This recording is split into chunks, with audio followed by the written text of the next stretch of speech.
Assalamualaikum warahmatullahi wabarakatuh.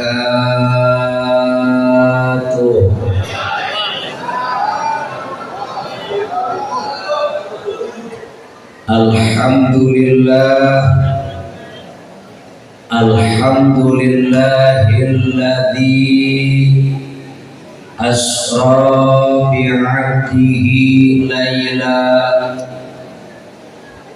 Ashhadu an la ilaha illallah wahdah la syarika lah, wa ashhadu anna sayyidana Muhammadan abduhu wa rasuluhu la nabiyya ba'dah.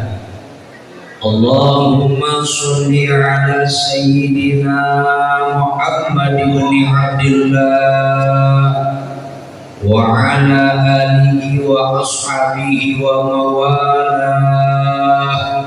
La hawla wa la quwwata illa billah. Amma ba'du. Al-mukarramun wal muhtaramun, para kiai, para asatid, para hujjaj, para sesepuh tokoh masyarakat, para aparatur pemerintah, para panitia penyelenggara, para hadirin hadirat kaum muslimin dan muslimat, wabil khusus ustadzuna kiram wal muhtaram ad-da'i ilallah al-ustadz Bapak Kiai Haji Misbah, khusus wabil khusus ustadzuna kiram wal muhtaram ad-da'i ilallah al-ustadz Bapak Kiai Haji Ahmad Syafi'i al-Mustawa, khusus wabil khusus ustadzuna kiram wal muhtaram al-habibul mahbub al-habib Adlan bin Muhammad al-Haddad. Kita doakan semoga guru-guru kita yang telah hadir bersama kita, Allah panjangkan umurnya, Allah sehatkan badannya, Allah mudahkan segala urusannya, Allah gampangkan rezekinya, Allah tambahkan ilmu-ilmunya sehingga bisa membimbing kita kepada jalan yang lurus, yang diridhai oleh Allah Subhanahu wa ta'ala. Kita yang ikhlas mendoakan guru-guru kita, semoga dosa-dosa kita diampuni oleh Allah Subhanahu wa ta'ala, baik dosa yang lalu maupun dosa yang akan datang, hingga akhir hayat kita Allah wafatkan dalam husnul khatimah. Amin ya rabbal. Ibu-ibu, bapak-bapak, segenap jamaah Masjid Jami' Baitur Rahman yang insya Allah dirahmati oleh Allah Subhanahu wa ta'ala. Kita bersyukur kepada Allah. Alhamdulillah, malam hari ini dengan pertolongan Allah, dengan takdir Allah, juga dengan izin Allah, alhamdulillah kita dapat diperkumpulkan di rumahnya Allah ini yang alhamdulillah. Perkumpulan kita malam hari ini ada dua acara.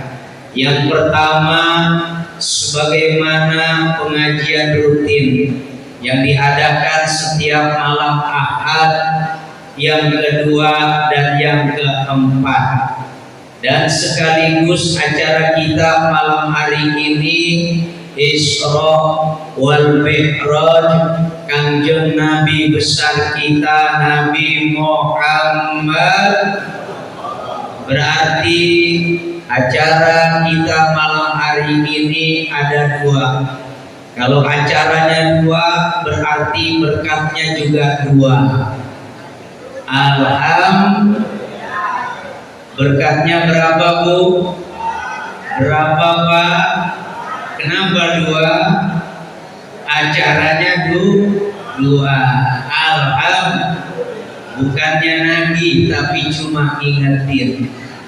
Karena manusia sifatnya lupa. Kalau nggak diingetin, takut lupa. Kalau emang sudah ingat, ya sudah, cantolin aja itu berkat di motor. Motornya ada di depan, mereknya Vario, warnanya hitam. Insya bercanda ya, jangan diambil hati ya. Daripada kita hujan dingin tadi udah baca selawat kepada Rasul, belum makan, ini bagaimana matanya?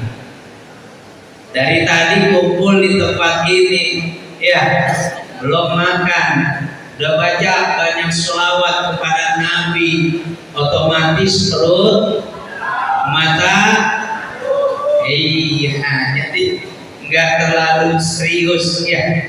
Jadi kita berharap mudah-mudahan kumpul kita di tempat ini menyebabkan turunnya rahmat Allah. Ya Rabbal. Ibu bapak yang dirahmati oleh Allah Subhanahu wa Ta'ala, bicara tentang Isra wal Mi'raj. Tadi sudah kita dengar bersama bahwa guru kita sampaikan Isra adalah diperjalankan, bukan jalan sendiri, katanya begitu.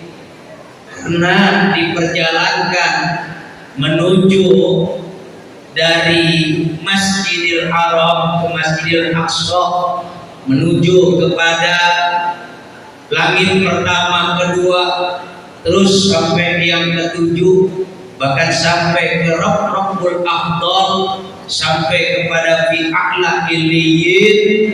Ini banyak sekali katanya rintangan, betul ya? Kalau perjalanannya banyak rintangan, berarti pulangnya banyak rentengan. Itu kata guru kita. Setuju nggak kira-kira? Jadi yang di sini habisin, di snack yang di sini habisin. Jadi buat di tank-tank, nanti buat dibawa pulang masih ada lagi. Nggak ada, jujur banget. Oh, ini beneran udah habis ini. Jadi snack ini habisin. Oh, ntar ada makan beratnya. Jadi selesai acara jangan lupa, jangan pulang sebelum kita nyicipin hidangan yang berat yang insya Allah akan mengenyangkan perut, yang kalau kita masukin itu makanan yang sudah didoakan dan dibacakan selawat kepada Rasul, insya Allah akan jadi berkah. Ya Rabbal. Bicara tentang perjalanan, ini bukan kemauan Nabi, betul. Kalau kemauan Nabi nggak sampai, ini kemauannya Allah Subhanahu. Diperjalankan Nabi kita, seorang hamba Allah, dari Masjidil Haram sampai ke Masjidil Aqsa, sampai ke atas langit. Makanya ada 3 alam, menempuh sampai 3 alam.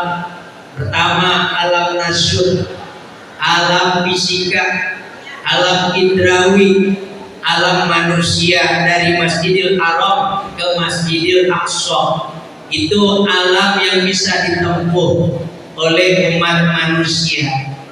Dari Masjidil Aqsa naik ke atas langit pertama sampai atas langit yang ketujuh, itu namanya alam malakut, alamnya para malaikat, penghuni atas langit, ya, penghuni atas langit. Dari langit yang ketujuh sampai naik ke Sidratul Muntaha, sampai tembus ke Rabbul Akbar, sampai tembus lagi ke fi a'la illiyin, itu alam ilahut, alam ketuhanan. Tidak ada yang mampu, tidak ada yang sanggup. Jangankan manusia, malaikat gak mampu, malaikat gak sanggup. Jadi perjalanan Isra dan Mi'raj itu bukan kemauan Nabi, melainkan itu kemauan Allah Subhanahu. Karena persoalannya perjalanan, berarti kalau pulang mesti bawa oleh-oleh, benar nggak? Namanya perjalanan, mesti harus ada yang dibawa, benar ya? Kalau orang pergi dari Bojonggede, kemudian menuju ke Palembang, pulang dari Palembang mesti bawa dari Bojonggede pergi ke Garut, pulang dari Garut bawa dari Bojonggede berangkat pergi menuju ke Bogor, pulang dari Bogor bawa dari Bojonggede pergi ke Medan, pulang dari Medan bawa dari Citayam sampai ke Bojonggede, masuk ke daerah Pilang Mutiara Bogor 2, keluar dari Pilang Mutiara Bogor 2, bawa oleh-olehnya udah disiapin.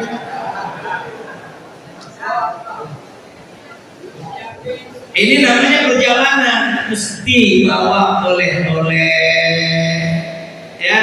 Dan oleh-oleh yang dibawa pasti itu menyenangkan, benar nggak? Bapak ibu berangkat kemana aja, pulang ke rumah bawa teng-tengan, bawa jinjingan, bawa oleh-oleh, itu yang di rumah senang. Nabi kita diperjalankan. Siapa yang memperjalankan? Allah Subhanahu wa ta'ala. Dikasih oleh-oleh. Nabi kita tuh oleh-oleh buat siapa? Buat kita umat Nabi, jamaah Masjid Baitur Rahman. Pertanyaannya, oleh-oleh yang Nabi bawa dari Allah diberikan untuk kita umat Nabi, hamba Allah, pertanyaannya senang apa enggak? Ini yang enggak jawab berarti sholatnya kurang. Seneng gak dibawa oleh-oleh dari Allah yang bawa Nabi, pemberiannya dari Allah langsung? Seneng gak? Bahagia gak? Gembira gak? Alhamdulillah. Lalu saya bertanya, apa oleh-oleh yang dibawa sama Nabi? Sholat 5 waktu. Ini oleh-oleh. Jangan jadikan beban. Setuju? Setuju. Sholat 5 waktu bukan beban, bukan dijadikan beban, tapi malah meringankan beban. Benar? Orang yang suka sholat hidupnya berkah. Orang yang suka sholat rumah tangganya berkah. Alhamdulillah. Jadi sholat itu beban apa meringankan beban? Kalau meringankan beban, yuk kita jagain, yuk kita pelihara. Setuju? Ini oleh-oleh siapa? Dari Allah yang bawain. Oh, nggak tanggung-tanggung, orang paling mulia. Siapa itu yang dimaksud orang paling mulia? Junjungan Nabi besar kita, Nabi Muhammad Makanya ibu bapak yang dirahmati oleh Allah, bisa dibedain ya kebo sama orang, beda apa sama? Beda kan? Bedanya di mana? Kalau kebo makan, orang ya orang mandi kebo, orang punya tempat tinggal kebo, orang istirahat kebo, orang sholat kebo. Berarti kalau ada orang yang nggak sholat berarti siapa itu yang ngomong tuh? Di dalam rumah semuanya pada sholat ya, bapaknya sholat, ibunya sholat, anak-anaknya semua sholat. Alhamdulillah hidupnya berkah ya. Tapi di dalam satu rumah ya, bapak sholat, ibunya sholat, anak-anaknya kagak sholat, berarti di rumahnya ada nggak? Awas jangan disamain kebo sama orang. Ustaz kok sampai begitu? Biarin, biar kita jagain sholat, biar kita pelihara sholat. Jangan dianggap remeh. Saya baca dalam sebuah kitab bernama Durratun Nasihin. Itu ada hadis baginda Rasul yang berbunyi, idza kabbaral abdu lis-shalah yaqulullahu ta'ala lil malaikah. Kata baginda Rasul, apabila seorang hamba Allah sudah membaca kalimat takbiratul ihram di dalam sholatnya, saat itu juga Allah perintahkan kepada para malaikat. Apa perintah Allah? Ya malaikati, malaikatku, irfa'ud dunuba, angkat dosa-dosa itu hamba-hamba aku, angkat dosa-dosanya, hatta ya'budani tohiron, melalui daripada kedua pundaknya, angkat dosa-dosanya supaya itu hamba aku beribadah sholat dalam keadaan suci ya. Ketika hamba Allah sudah membaca takbiratul ihram, Allahu Akbar, di situ langsung diangkat dosanya, diangkat, ditarik dosanya. Allah nyuruh sama para malaikatnya. Kita tahu siapa itu malaikat? La ya'sunallaha, nggak pernah membangkang apa yang diperintahkan oleh Allah. Setiap perintah Allah selalu dilaksanakan oleh para malaikat Allah Subhanahu wa ta'ala. Baru saja baca takbiratul ihram, Allahu Akbar, diangkat dosa-dosanya. Alhamdulillah. Makanya biar benar baca takbiratul ihramnya. Apa itu bacaan takbiratul ihram? Bacaan takbiratul ihram itu hukumnya wajib. Apa itu yang dimaksud? Allahu Akbar. Allah panjangin karena ada teman. Allahu Akbar. Tujuannya untuk menanamkan niat di situ. Tancapkan niat di situ. Niat apa? Niat sholat. Allahu Akbar. Jadi Allahnya yang dipanjangkan, lafaz Allahnya yang dipanjangkan, bukan lafaz akbarnya. Kalau lafaz akbarnya dipanjangkan, sholatnya batal, nggak jadi, gagal. Na'udzubillah min, nggak begini. Allahu Akbar. Ada yang begitu? Ada kayak begitu? Nggak ada di sini mah. Itu artinya beda tuh. Kalau akbar panjang pakai huruf alif itu jamu taksir dari isim mufrad itu isim mufradnya kabarun. Kabarun isim mufrad, akbar itu jamak taksir. Kabarun artinya satu gendang. Akbar gendang. Coba kalau dikumpulin disatuin, Allahu Akbar, apa artinya? Na'udzubillah, batal sholatnya.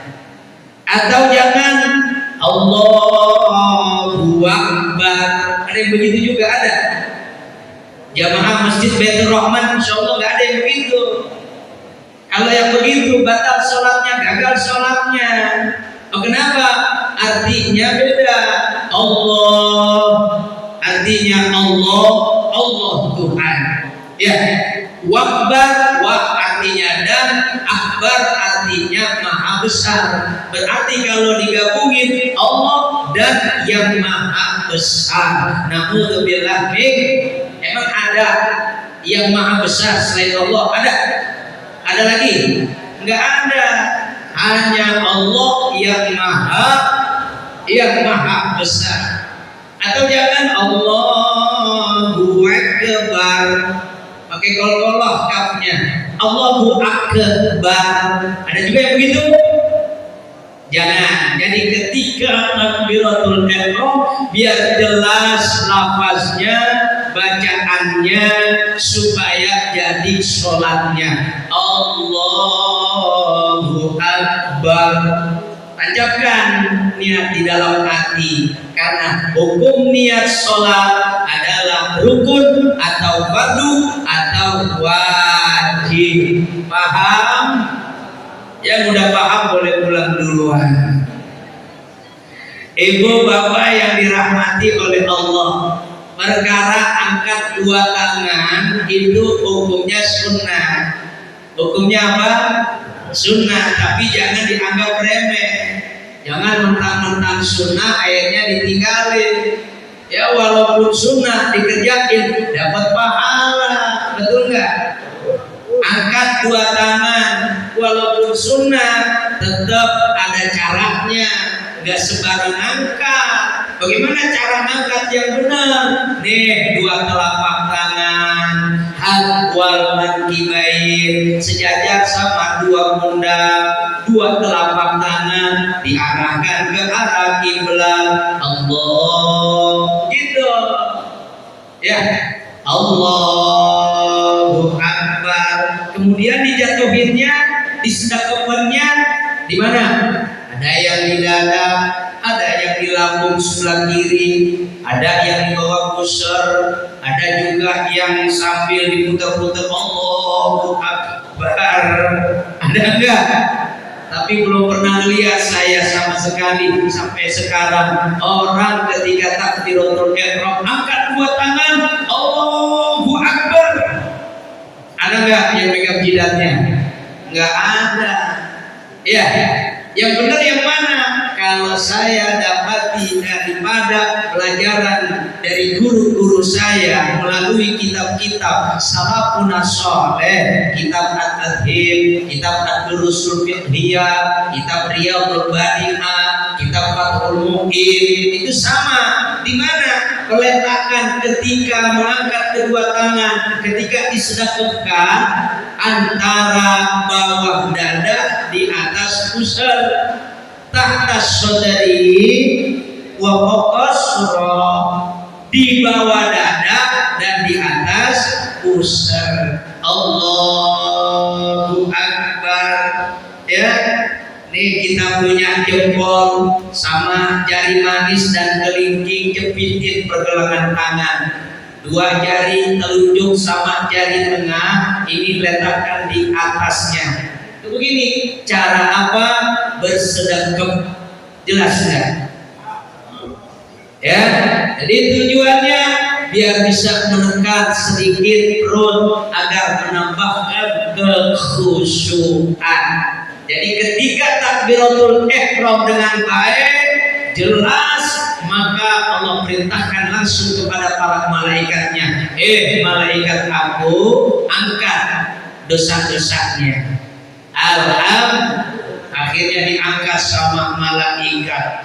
Begitu diangkat dosa-dosanya, itu hamba yang takbiratul ihramnya jelas dan benar. Akhirnya malaikat Allah Ta'ala langsung bertanya kepada Allah, ya Rabbana anu'iduha ilaihi. Ya Allah, apakah perlu kami kembaliin lagi dosa-dosanya? Faqala, Allah jawab langsung. Apa jawaban Allah? Ya malaikati la yaliqu bikarami illal abdu qad ghafartu. Malaikat aku, jangan diulangi lagi, jangan diambil lagi, jangan dikembalikan lagi. Itu dosa-dosanya, jangan. Ya, nggak pantas, karena dengan kemuliaan saya, kata Allah, nggak pantas kecuali melainkan dimaafkan kesalahannya dan diampunkan dosa-dosanya. Alhamdulillah, namanya sholat. Oleh karena itu sholat yang kita jaga, yang kita pelihara benar-benar sholatnya. Udah, jangan kita ikut-ikutin yang lain-lain yang nggak jelas. Mau jelas sholat kita sebagaimana Nabi sholat, jangan tinggalkan pengajian, jangan tinggalkan majelis taklim. Insya Allah ketemu cara sholat seperti sholatnya Nabi. Diancam sama baginda Rasul. Apa kata Nabi? Man sholat bi sholatina wa nasaka bi nusukina fa huwa minna. Siapa orang yang sholat seperti saya sholat, kata Nabi. Siapa orang yang beribadah seperti ibadahnya saya, kata Nabi, fa huwa minna, dialah termasuk golongan kami. Mau dianggap, diakui menjadi golongan Nabi? Nanti di akhirat dipanggil-panggil sama Nabi, dicari-cari sama Nabi, mau gak? Nanti di akhirat ada orang yang nyari-nyari Nabi, ada orang-orang yang nggak dicari-cari sama Nabi, ada orang yang dicari-cari Nabi. Itu nanti di akhirat kita mau yang mana? Dicari-cari Nabi apa kita yang nyari-nyari Nabi? Kalau kita yang nyari-nyari Nabi, pasti sampai 2 kali kiamat nggak bakalan ketemu Nabi. Kenapa? Kita yang nyari Nabi. Tapi kalau Nabi kita yang nyari kita, alamatnya pasti mau dicari-cari sama Nabi nanti di akhirat. Maka ngerjain sholat seperti Nabi, ngerjain sholat. Mau tahu cara Nabi ngerjain sholat? Jangan tinggalkan pengajian, jangan tinggalkan majlis taklim, karena di dalam majlis taklim itu dipelajari cara-cara Nabi sholat melalui pembacaan kitab-kitab salafun saleh, karangan-karangan, karya-karya ulama-ulama kita yang terdahulu. Hadirin hadirat yang dirahmati oleh Allah Subhanahu wa taala.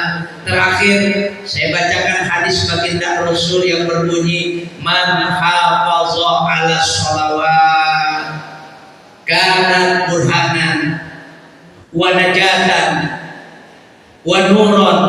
Siapa orang yang memelihara sholatnya, yang menjaga sholatnya, terus dijaga selama hidupnya, nggak mau ditinggalin, selalu dipelihara, maka hidup di dunia sampai hidup nanti di akhirat selamat. Kuburannya lapang, kuburannya terang benderang, kuburannya bercahaya. Tapi sebaliknya, wa man lam yuhafiz, siapa orang yang enggak menjaga sholat, enggak memelihara sholat, maka nanti kuburannya sempit, kuburannya gelap, kuburannya ditemani sama nenek-nenek, kuburannya begitu ngeri, dahsyat luar biasa. Nah, maka untuk itu agar kita selamat, jaga pelihara sholat, insya Allah, karena itu adalah oleh-oleh yang ngasih Allah, yang dibawa sama kekasih Allah, Nabi besar kita Nabi Muhammad. Buat apaan kumpul-kumpul di sini? Ya, perayaan hari-hari besar Islam rame, tapi sholat subuhnya kagak.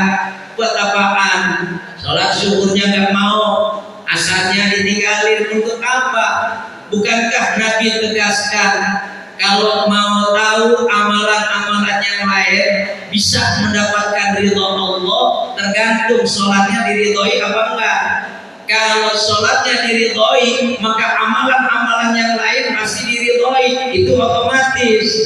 Ya, nah sekarang bagaimana mau diridhoi sholatnya kalau saja sholatnya ditinggal terus? Benar nggak begitu? Maka itu yuk kita sama-sama berharap kepada Allah, mohon kepada Allah agar kita selalu menjaga memelihara sholat. Jangan tinggalkan, kita mohon sama Allah terus supaya kita bisa menjaga memelihara sholat. Ya, Allahumma ja'alna muqimas sholat. Allahumma ja'alna muqimas sholat. Ya Allah, jadikan kami ini hamba-hamba-Mu ya Allah yang suka menjaga memelihara sholat 5 waktu. Ya Allah, jadikan anak-anak hamba menjadi anak-anak yang sholihin, anak-anak hamba yang pandai menjaga memelihara sholat. Ya Allah, pelihara kami ya Allah di dunia sampai nanti di akhirat. Selamatkan kami ya Allah ya Rabbana. Ini saja, mohon maaf lahir batin. Wal minkum. Assalamualaikum warahmatullahi wabarakatuh.